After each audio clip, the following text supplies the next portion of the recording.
तक उसकी शादी नहीं हुई थी।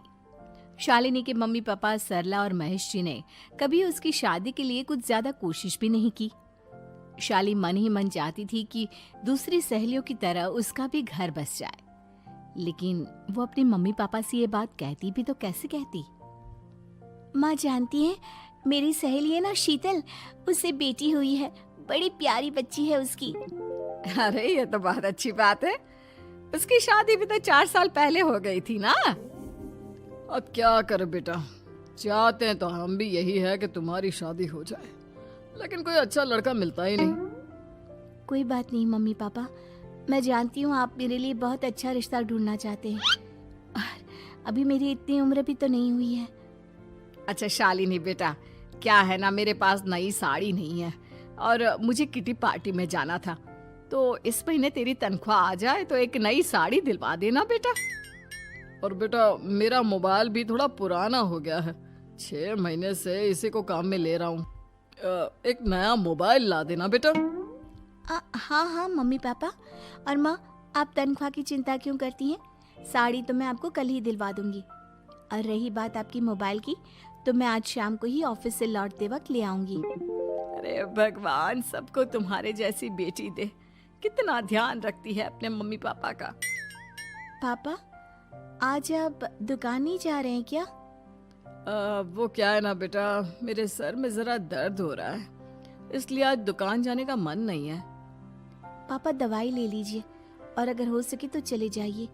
इस तरह दुकान बंद रहेगी तो ग्राहक आना बंद कर देंगे ना।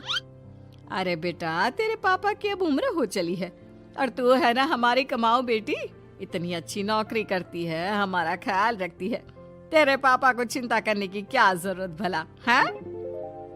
ठीक है पापा, आप अपना ध्यान रखिए, मैं ऑफिस से लौटते वक्त आपका फोन ले आऊंगी। और माँ, आपकी साड़ी हम कल लेकर आएंगी। शालिनी के जाने के बाद क्या करे? शालिनी के लिए सच में कोई लड़का ढूंढकर उसकी शादी करवानी है क्या? अरे पागल हो गई हो क्या? वो शादी करके इस घर से चली गई तो हमारे खाने के लिए पैसे कहाँ से आएंगे?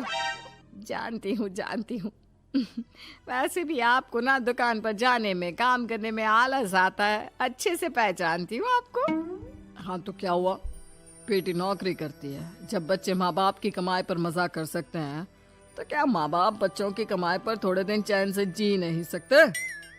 अरे वो तो हम जी रहे हैं ना, देखा ना हमारी बेटी एक ही बार में हमें मोबाइल और साड़ी दिलाने के लिए कैसे फट से तैयार हो गई।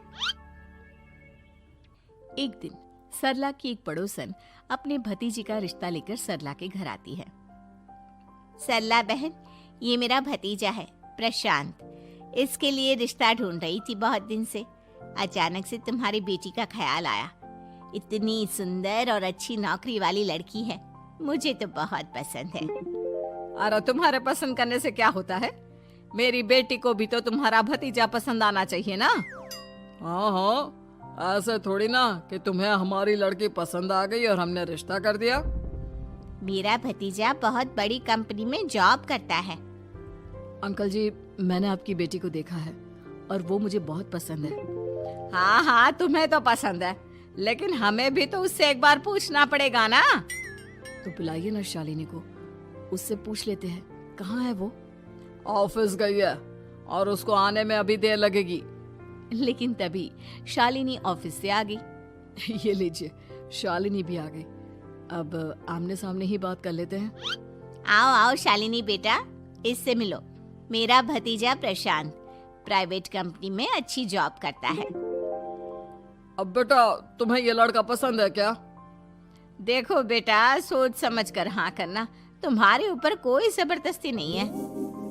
मम्मी पापा, प्रशांत की जॉब और उसकी बातें सुनकर मुझे तो काफी अच्छा लगा। मैं उससे शादी करने के लिए तैयार हूँ। ये लो, सारा मामला यहीं के यहीं निपट गया। लड़का और लड़की राजी हैं, तो अब हमें क्या। सरला की पड़ोसन और प्रशांत वहां से चले जाते हैं। अगले दिन, क्या हुआ मम्मी पापा, आप इतने उदास क्यों लग रहे हैं?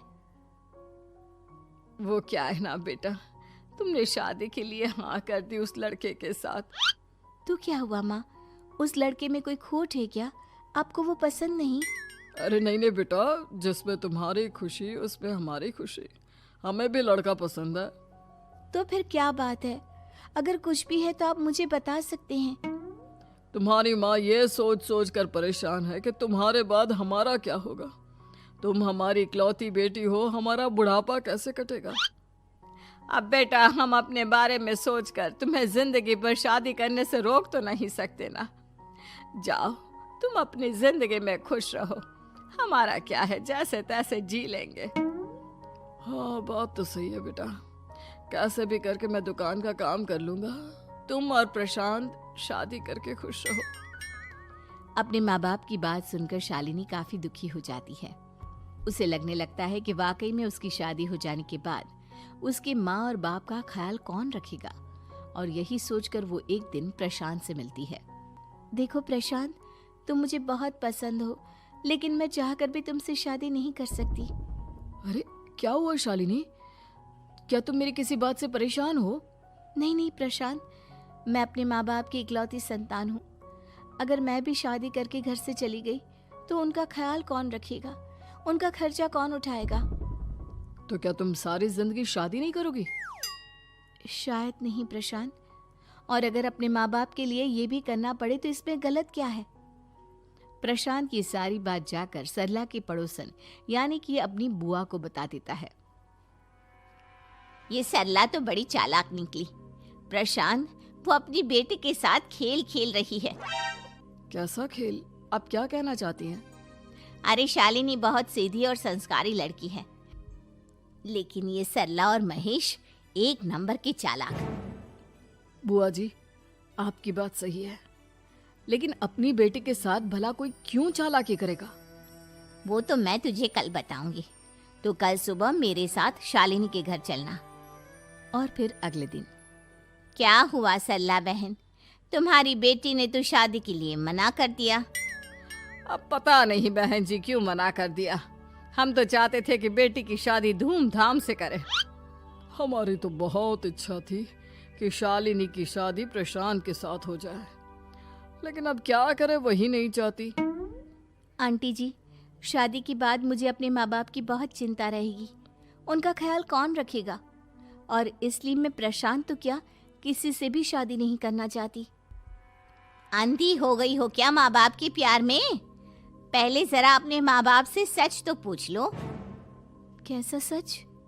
यही सच शालिनी, कि ये तुम्हारे सगे माँ बाप नहीं है और तुम इनके लिए सिर्फ पैसे कमाने का एक जरिया हो। अरे अरे, ये तुम क्या कह रही हो? सच ही तो कह रही हूँ भाई साहब। अब सीधे सीधे अपनी बेटी